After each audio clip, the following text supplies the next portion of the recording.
Have you been heard that our national hero Jose Rizal has been his emperor in his empire? As well as he went to other places to collect some girls or to do something. Anyways, let's go back and learn what Rizal's life in his higher education and his life abroad. This is Kuya James and welcome to the Eye of the Believer.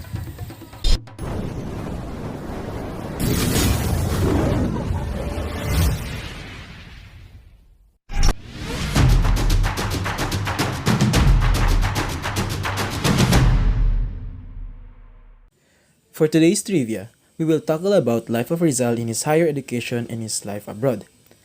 Let's talk about Rizal. Jose Protasio Rizal Mercado y Alonso Reolanda was a national hero of the Philippines and the first Asian nationalist. He expressed the growing national consciousness of many Filipinos who opposed Spanish colonial tyranny and aspired to attain democratic rights.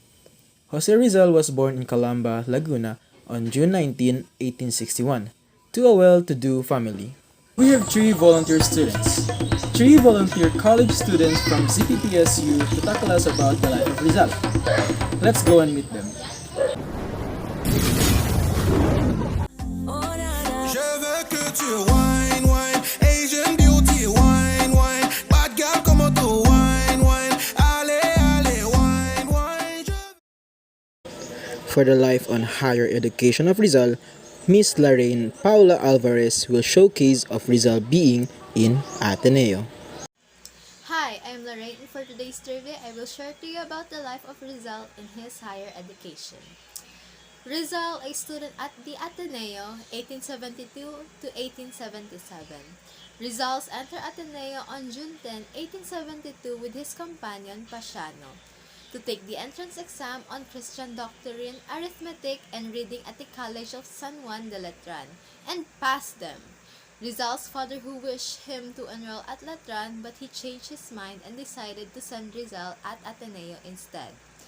But Father Fernando, college registrar of Ateneo Municipal, refuses to admit Rizal because he was late for registration. Jose adopted the surname Rizal at their Ateneo due to their family that come under suspicious of the Spanish authorities. Let's go in his first year in Ateneo. Rizal was become the emperor of his empire or the brightest pupil in the whole class, and he was awarded a religious prize even though he was an external Carthaginians. During recess time, he is paying 3 pesos to enroll to a private lesson, which is Spanish in Santa Isabel College, wherein by his lesson, he can improve his Spanish language. In his second year in Ateneo, Rizal repented having neglected his studies the previous year. Rizal received excellent grades in all subjects and a gold medal. For his third year in Ateneo, he became an interno in Ateneo. Father Francisco de Paula Sanchez inspired him to study harder and write poetry. And for his fourth year in Ateneo, Rizal got a Bachelor of Arts degree with honors from his alma mater, Ateneo Municipal, when he was 16 years old. At the end of the school year, Rizal had the top grade in all subjects and had received 5 medals, and he was the most clever and excelled in all his studies. He was certainly the pride of Jesuits as an Atenean. Works in Ateneo, he even carves the image of Virgin Mary on a piece of batukuling, which is the Philippine hardwood, with his pocket knife. He even wrote poems, Mi Primera Inspiración, My First Inspiration, first written poem of Rizal, which was dedicated to his mother on her birthday. He wrote it when he was 14 years old. On his poem of education, through education our motherland receives light, education plays in the progress and welfare of a nation.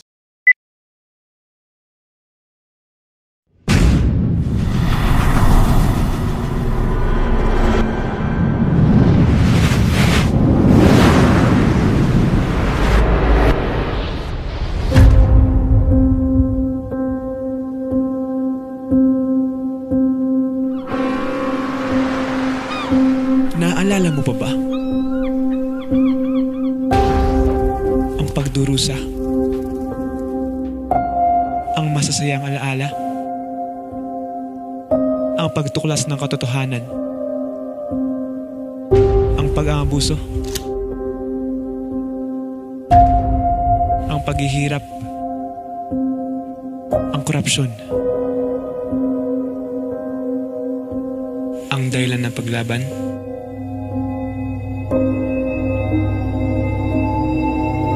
Uulitin ko. Naaalala mo pa ba?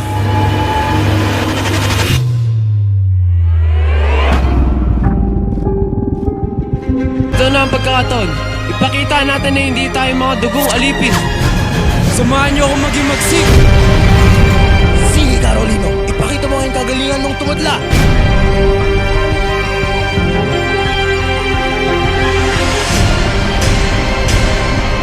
Uulitin ko. Naaalala mo pa ba? Ginoong Ibarra?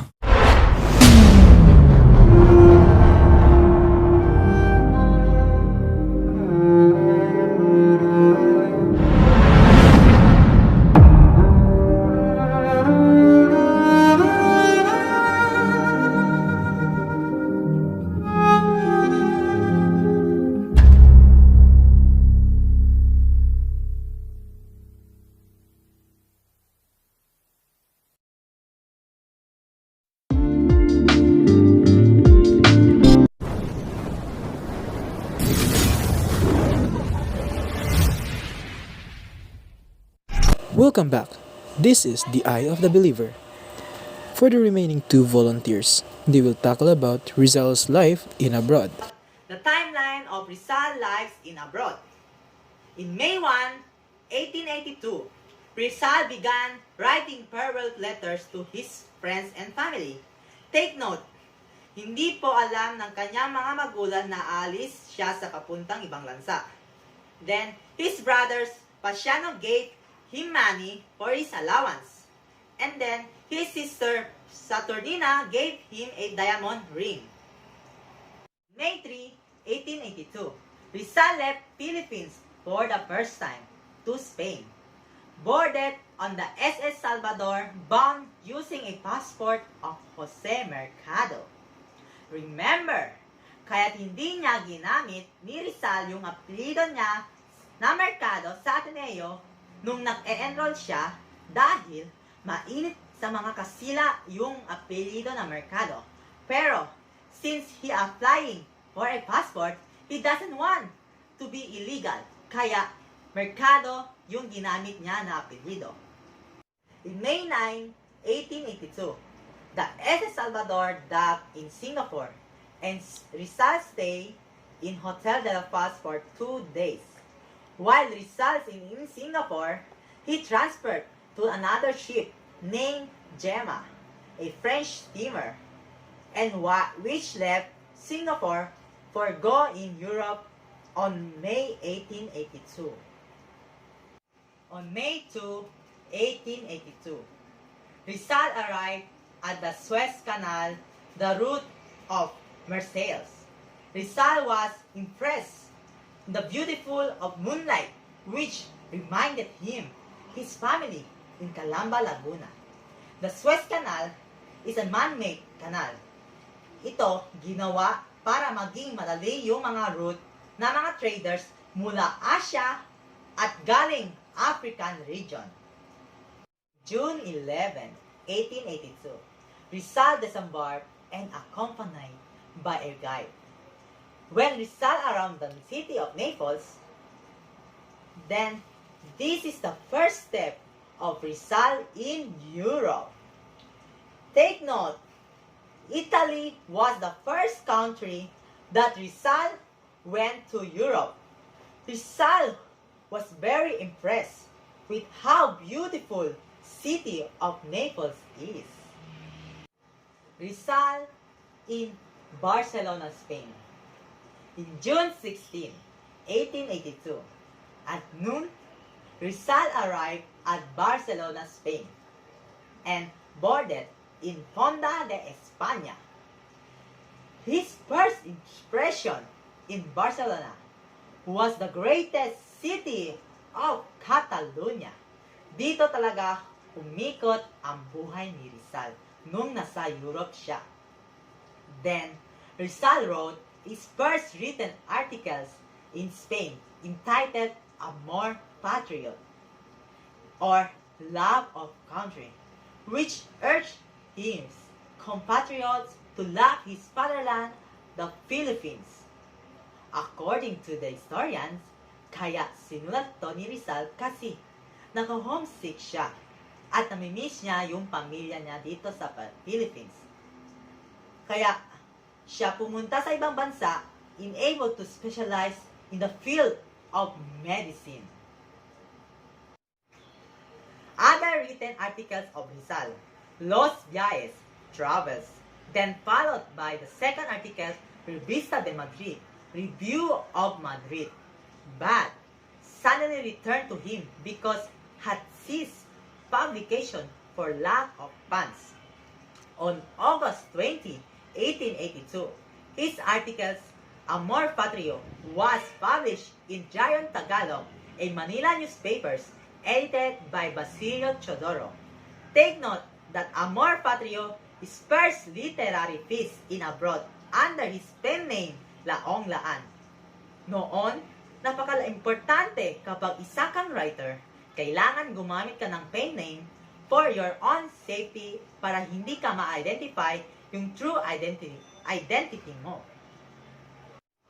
On September 2, 1882, Rizal moved to Madrid, Spain, in order to continue his medical studies.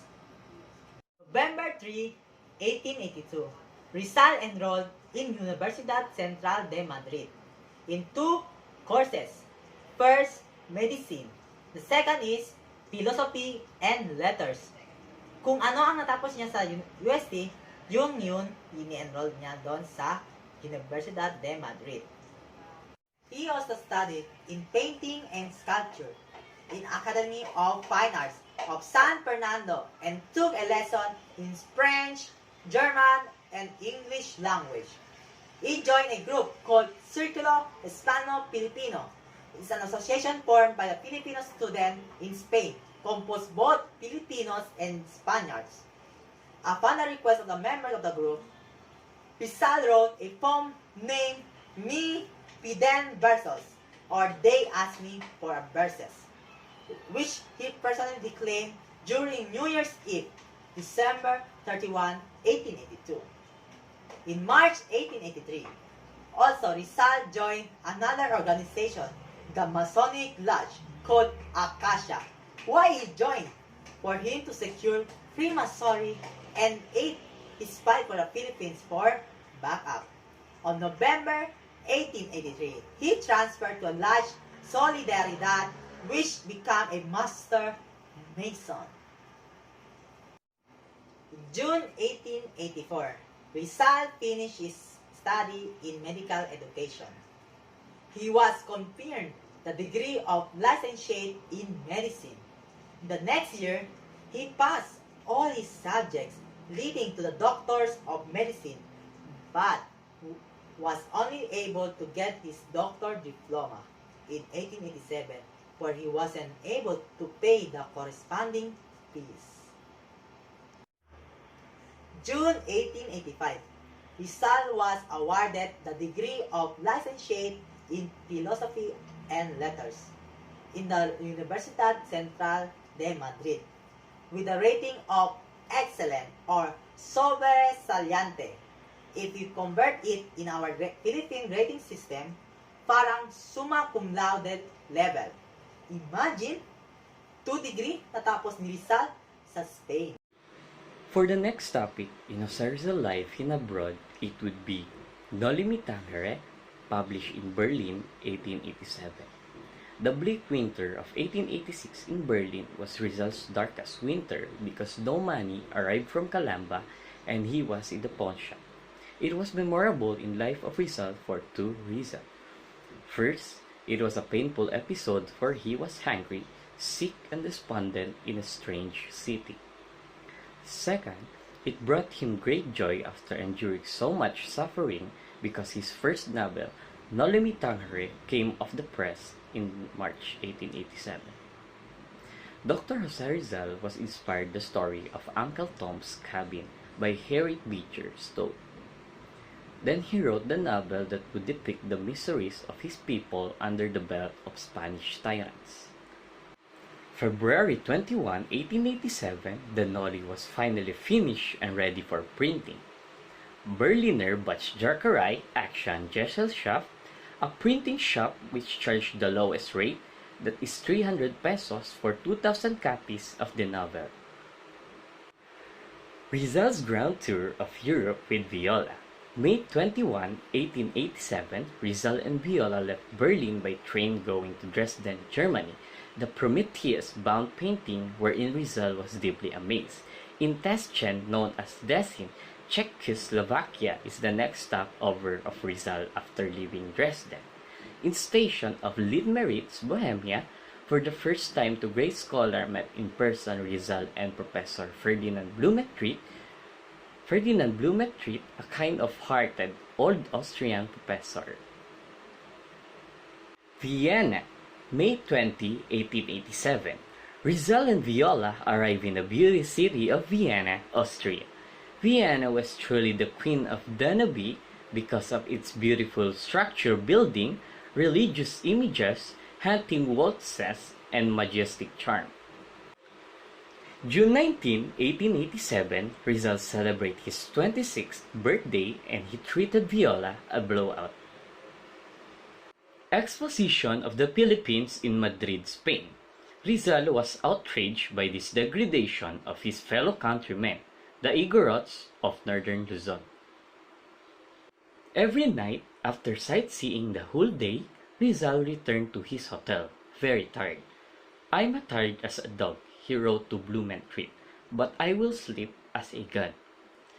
After a week of wonderful sojourn in Rome, Rizal prepared to return to the Philippines. He had already written a letter to his father that he was coming home. So that's for today, folks. That is the story of Rizal in his higher education and his life abroad. So, see you next week and see you to our next episode. And this is Eye of the Believer.